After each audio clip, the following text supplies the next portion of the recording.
We set up an experiment to answer a question that may have been on your mind, if only subconsciously, since high school. If you're good looking, how much can you really get away with? If you thought somebody was attractive, would you overlook a bad personality? And if so, how bad? Here's ABC's Juju Chang with what we're calling a Nightline Love Lab. We're at the World Bar in New York City for a speed dating event. 8 men, 7 women, and just 8 minutes to decide if there's a love connection. But what no one knows is that today there's a ringer in their midst. Meet Lindsay. She's a professional actress. Generally, a guy who's interested in you just for your looks doesn't ask you any questions, just kind of like, hey. This story all started with an online dating profile that went viral a couple of months ago.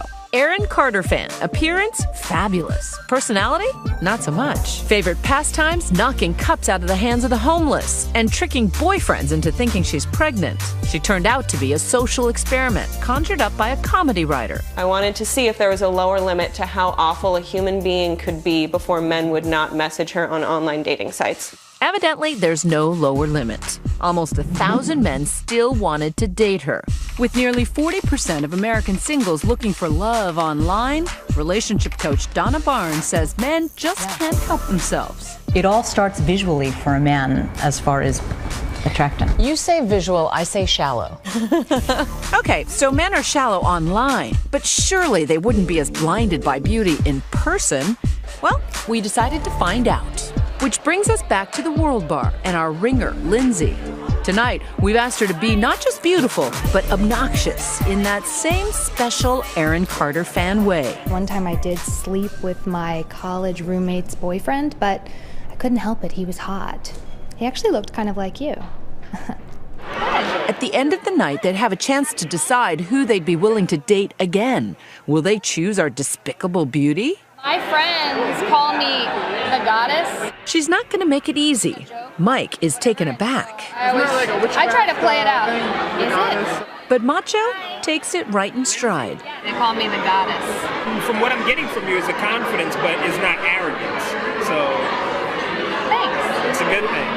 Lindsay's date seems to be looking for a positive spin. Arrogant and manipulative things, and he's like, I like that you're blunt. People aren't themselves when they first meet somebody because they're trying to put on the person that they think that you're going to like. Right. So I think it is refreshing on some level to have somebody just go, hey, look, this is me. Take it or leave it. And when she lays her gold-digging line on this guy, I want to meet a guy that, he can, take care of me. He plays it cool. Working hard, making it happen. Yeah. Well, but sugar daddy in the right way, No fur coat and hat. I got it. No, for me, yes. Yeah, for you, yes. Her next date, Steven, tries to take it as a joke. A man who can, take care of me. That's kind of my goal. Well, yeah. I'm not trying to work for him. Nobody's trying to work for him. No. I would like to retire and just play basketball every day. Although this guy actually tries to talk her out of it. Would you be bored, if you didn't have anything to do all day? I could find. I'm not going to sit around and eat bonbons.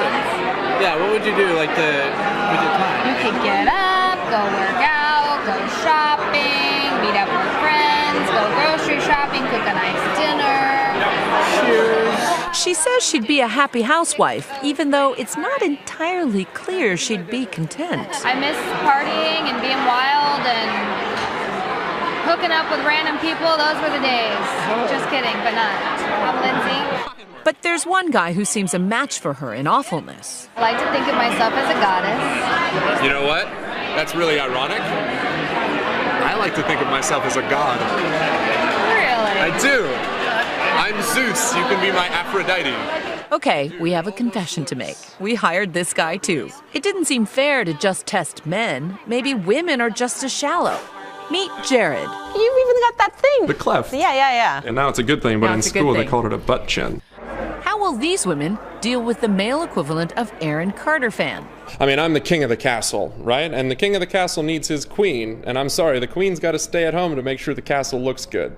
We're about to find out as Jared begins by complimenting himself. I feel like I look incredible, wrinkles aside, which make me look distinguished. I'm owning it. I need another drink. Christine is not charmed. It's not good. Are we fighting? I think we're really fighting. All right. Daniela. And when Jared isn't being self-absorbed, he's trying to convince these women that their place is in the kitchen. The thing that you like about salsa dancing, where men can lead in the dance, do you feel that that also is a good thing to have for life? Not necessarily that the man is the leader, but that the man is the provider. Daniela isn't buying it. Not necessarily, to be honest. Like, I've done my studies. I think I can take care of myself. I like to have my space in life. Sure. Clearly, she's not interested. Hi. How you doing? But Alexandria is more receptive. Best friend. Best friend. Girlfriend comes on to you. Is it your responsibility to keep her faithful to her boyfriend? He's trying to convince her that cheating is okay. If she is not being satisfied by someone and I can satisfy that person and I'm interested in doing so. You make a very valid point, sir. Could Alexandria be doing the same thing the guys were doing? Excusing bad behavior just because someone's good looking?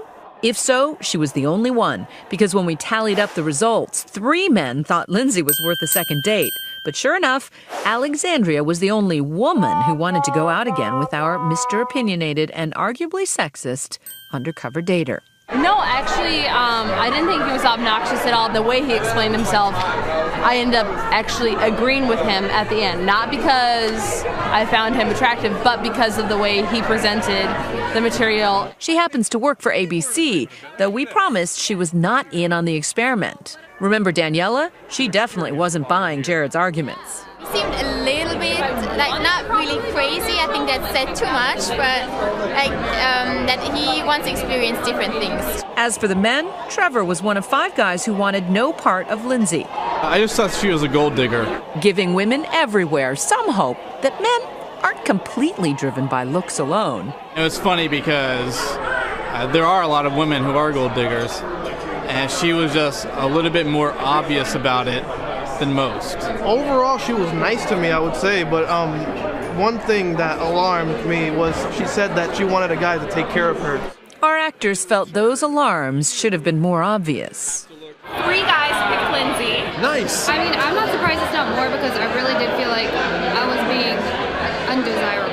I'm happy that my number is low, because like that behavior shouldn't be rewarded. Were you surprised by the results? I'm not particularly surprised. I have faith in women, hopefully, that they have a little more depth, I hate to say, in choosing a partner. Though in fairness, our unscientific experiment may not have been totally balanced. I think Jared was more obnoxious and more and even just was, his body language was different. If Lindsay was even looking the way she was, but she wasn't smiling so much and she wasn't making eye contact with them when she was talking, she probably wouldn't get the same response either. Does that make sense?